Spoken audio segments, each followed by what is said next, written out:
Connaissez-vous les mouches qui ont cette couleur verte? Moi, j'ai découvert cet animal dans un cimetière pour la première fois. Et je me suis toujours dit que ce sont des mouches à cadavres qui dévorent les cadavres, qui viennent du fond des ténèbres presque, qui sortent des tombes, oui, parce qu'elles mangent les cadavres. Et ces mouches,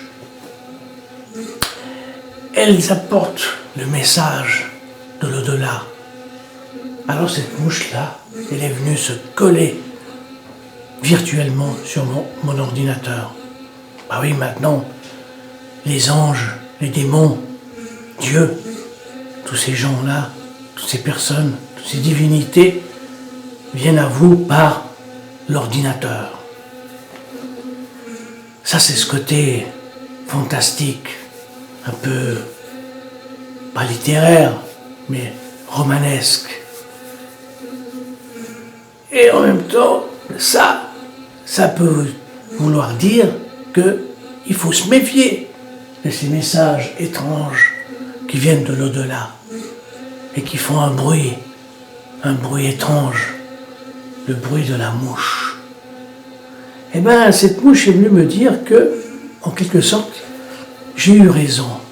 C'est pas que j'ai eu raison, j'ai raison concernant l'affaire DSK. DSK, pour moi, il s'est fait piéger. Je sais bien que DSK, lui, il a toujours été un personnage qui adorait les femmes. Il les adorait comme des objets. C'est un pervers. Mais malgré sa perversité, c'est un cochon, un grand cochon. Mais c'est pas le seul à être un grand cochon sur cette terre. Il y en a plein de cochons, plein de grands cochons. Les rois de France étaient tous de gros cochons. Les rois d'Angleterre, c'était des porcs. Entre les porcs et les cochons, je crois pas qu'il y a eu peut-être de temps en temps un roi agréable, normal et équilibré. Ils ont tous profité des femmes. Ils ont tous presque violé toutes ces femmes, toutes leurs femmes, toutes les femmes qu'ils pouvaient avoir dans les royaumes, dans leur royaume. Les rois ont tous été des pervers, des cochons et des salopards. DSK est une sorte de roi, c'est un roi. En quelque sorte, c'est un roi dans son milieu de pervers. Mais c'est un cochon. Mais il aurait pu être roi, il aurait pu être président.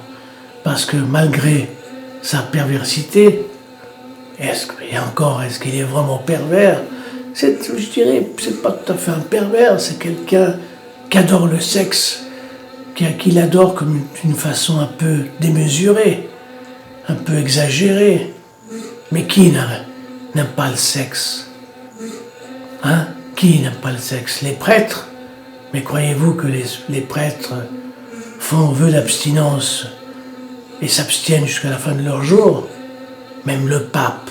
Bon, bien sûr, quand on est vieux, on a moins envie, mais il y a quand même des petites envies qui viennent. Hein? Il faut le dire. Tout ça pour vous dire que autour de DSK, ça sent mauvais. C'est une grosse merde. Excusez-moi d'être vulgaire. Et cette mouche est venue me dire qu'il y a, dans cette histoire, il y a un gros tas de merde qui est venu s'y installer. Et que c'est vrai. Et que, en quelque sorte, DSK a été piégé. J'ai toujours pensé que ça aurait pu faire un bon président. Malgré sa maladie, comme disent certains, son exagération sexuelle pour d'autres, selon d'autres, mais selon les psychiatres, selon certains psychiatres. Mais quels psychiatres, s'il vous plaît? Ils sont tous un peu tarés, ces psychiatres. Si on choisit la psychiatrie, c'est que déjà dans la tête, ça va pas. Ces psychiatres, certains veulent donner des leçons de morale, s'il vous plaît. Hein? Oh, vous avez vu faire des miracles, les psychiatres. Hein? Les fous, il faut enfermer, ils restent jusqu'à la fin de leur jour. Bon, bref.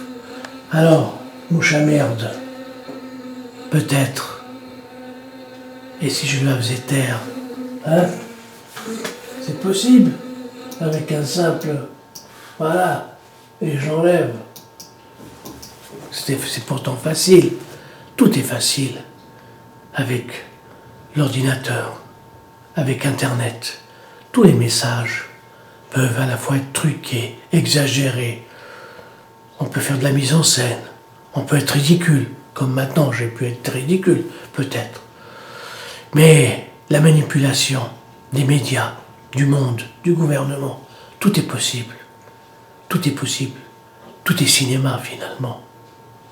Voilà.